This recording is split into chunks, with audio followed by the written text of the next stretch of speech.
Hey y'all, it's Jessica here from Just Give Me Jesus, and I am back to work on our 15 days of creativity from the Creative Faith and Friends podcast. And I don't even know what today is at this point, but this is die cuts. So today I'm going to be working with some die cuts. And this is a page that I had already worked on with my rice paper, which I love. And if I have any students watching this today, hey y'all, you missed me so much from this morning that you popped on to see me, huh? I love it.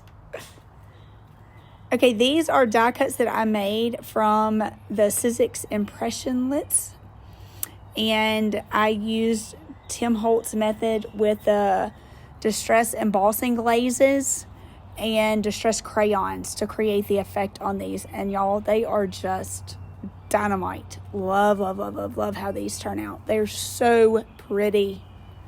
And these are they're Tim Holtz, and I don't remember the name of them, but I'll post it below. And that is just a scrap of an old doily that I have that I wanted to add in there, and of course some river birch bark. Can't have a page without that. And these are some die cuts that I received in a Happy Mail package a while back. And I am not good like Michelle at Miko Sun and remember who sends me all my packages. So I apologize. If you send them to me, let me know below. But I love them. I've had them, and I keep all my little die cuts together in a drawer. But I'm just not good at remembering my children's own names. How in the world am I going to remember who sends me mail? Isn't that terrible, though? That's awful. Anyway, I apologize. I do, but my brain doesn't work that way.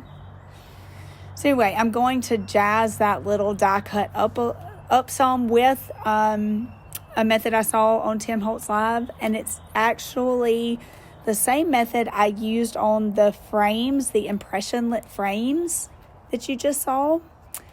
I'm going to do on this butterfly, because I just really like how that turns out. And you can use it on so much stuff. You could do a whole page in it if you wanted to. But I don't. I haven't. But you could if you really wanted to. I'm probably looking for something now. But anyway. So I am going to use the embossing dauber, I think it's called, to just cover the top of this, because that's the easiest way. Instead of trying to trace all around that little butterfly with a pen, I'm just using the dauber because I can dab it all over. Dauber, I don't know. I think it's dauber, D-A-U-B-E-R. I don't know.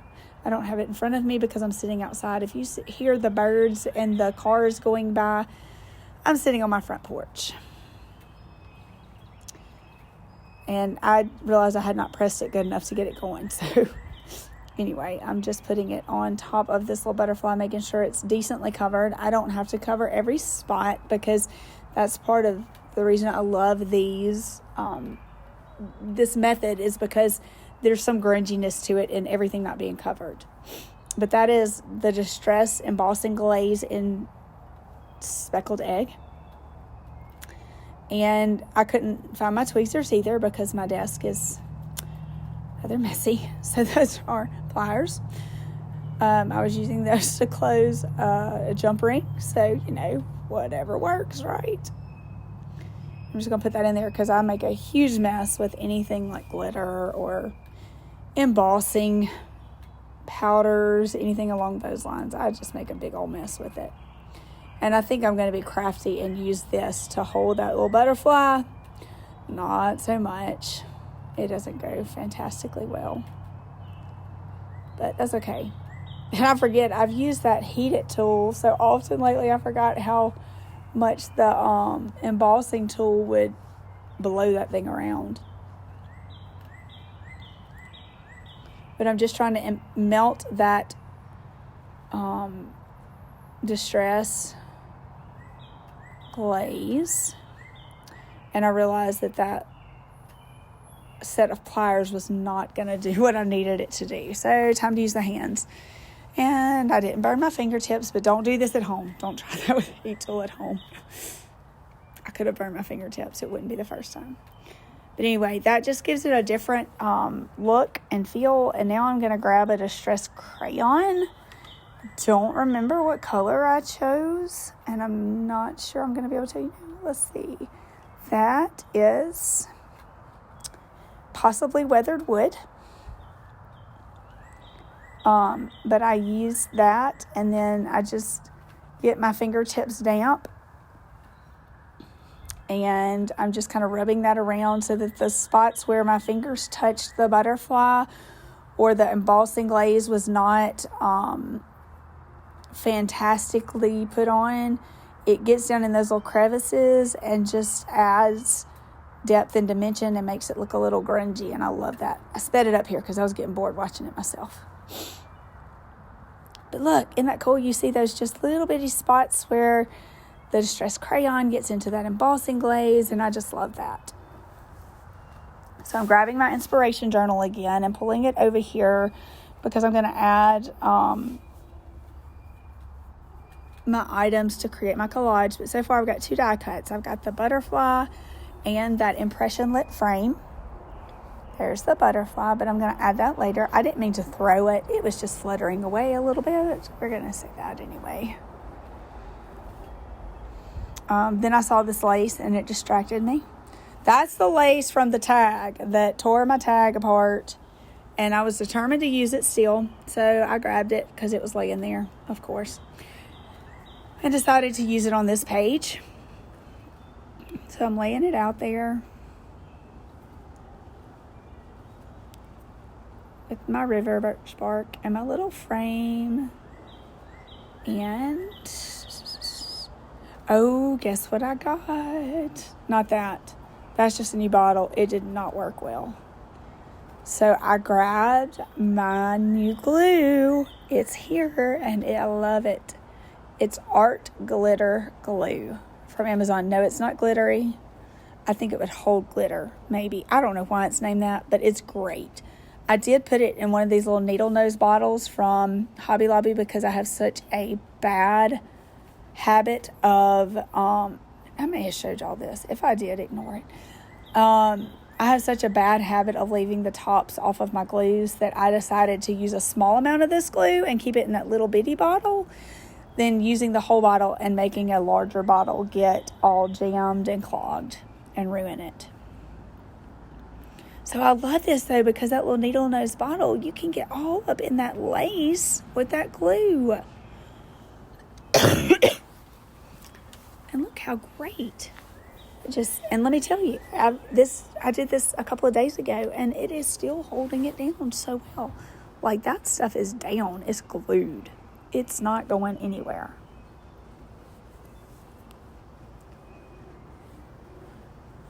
But I'm just putting these pieces down. I love the different textures and dimension because I've got rice paper and a doily and river birch bark and lace, and now my die cuts on top.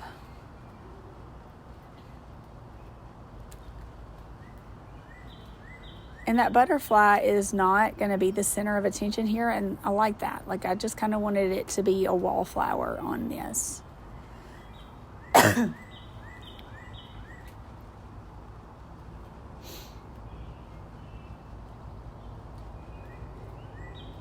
I love the little muted colors of it. It adds a lot. And y'all, I'm telling you, this glue is fantastic. It's my new favorite. So now I'm just playing with placement, moving it around until my eye likes it. And I'm going to grab I think I'm getting my words now. These words are from the Pink Paper Peppermints printables for this episode. And I'm still going with the theme of grow, but this one actually doesn't have the word grow on it. It just has ideas and thoughts that go with grow. It says cultivate, flourish, and I'm going to add one more from a different strip that I'm trying to find now.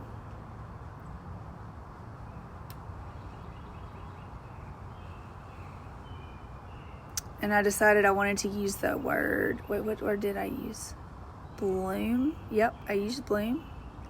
And I'm looking at this now going, oh, Sprout, that would have been cute. But I can use Sprout on a different page. Because I'm a couple of videos behind. But that's okay. We had a new podcast come out today. So if you have not listened, head over to the link in my profile. In the show notes. Nope. I'm going to get this YouTube phrase right. Description. Head over to the link in my description and listen to our podcast today. Super fun. We have such a good time when we're recording them. And when I listen to them again, it's like I'm hearing it for the first time, which is funny, but it sounds so different when you listen to yourself in a conversation.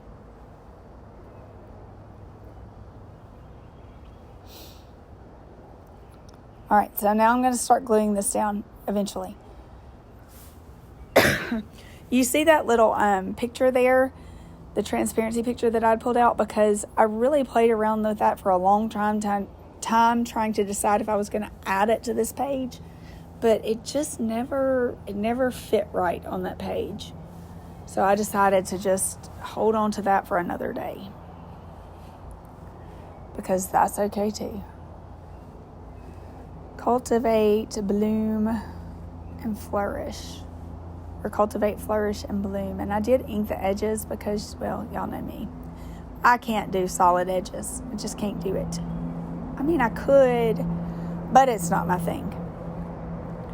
I'd really debated putting a picture, one of those film photo strips, whatever it was, Photobooth. Maybe it was called Tim Holtz Photobooth. Anyway, I had debated about putting one of those in the frame, but then I just really liked the idea of it framing the center of the collage.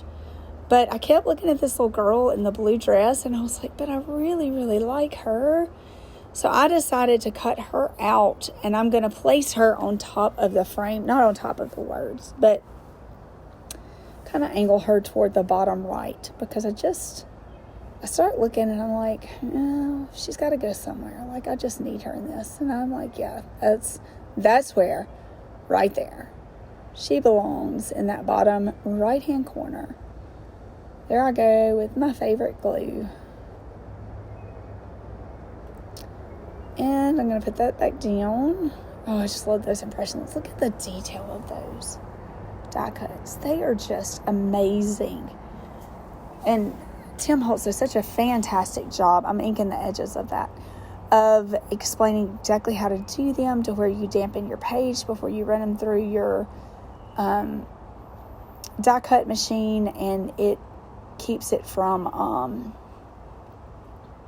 tearing the paper. They're just super pretty. And I added her and realized she didn't come quite to the edge of the page. So I'm just doing a little torn strip of washi right down there. And I love how this is turning out. And I love to do that. I love to tear a little strip of washi, tear it in two, like down the long center, and then layer it on top of each other to where it's skinnier but longer. And the edges are rough. And that is my die cut page. Thank you so much for watching. I hope you will like and subscribe, and let me know if you are trying out our 15 Days of Creativity Challenge. Talk to y'all later.